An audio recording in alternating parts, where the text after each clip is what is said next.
ছোটকালে ভাবতাম কবে যে বড় হব, কবে বড় ভাইদের মতো ঘুরে বেড়াবো, কবে বড় ভাইদের মতো উড়ে বেড়াবো।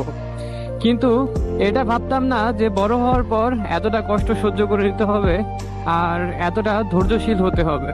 ছোটকালটাই বেস্ট ছিল।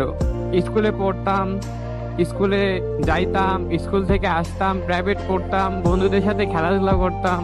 স্কুলে গিয়ে টিফিন পিরিয়ডে অন্যরকম একটা মজা মস্তি, স্কুল পালানোর একটা মজা। তখন লাইফটা অনেক প্যারা মনে হইতো। মনে হতো কি যে এই পড়াশোনার ভাল লাগে না, কবে যে পড়াশোনা শেষ হবে, কবে যে বড় হব, কবে যে বড় ভাইদের মতো উড়বো, ঘুরবো ফিরবো, বাইক নিয়ে এখানে যাবো ওইখানে যাইবো। তখন বুঝতাম না বড় হওয়ার পর এতটা ধৈর্যশীল আর এতটা কষ্ট সয়ে নিতে হবে। তখন শুধু একটা জিনিসই ভাবতাম যে বড় হলে কেউ আমাকে আর আটকাতে পারবে না, কেউ আমাকে আর বাধা দিতে পারবে না।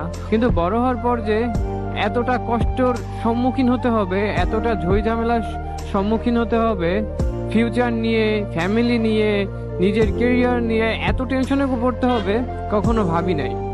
কোনো একদিন আমার এক বড় ভাই আমাকে বলছিল যে এখন ছোট আছিস, অনেক ভালো আছিস, যখন বড় হবি তখন বুঝবি যে বড় হওয়ার কতটা জ্বালা, কতটা ডিপ্রেশন, কতটা পেইন মাথায় কাজ করে বড় হওয়ার পর।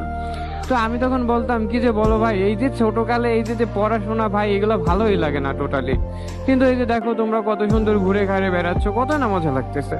তখন ভাইয়া আমাকে বলছিল যে আমি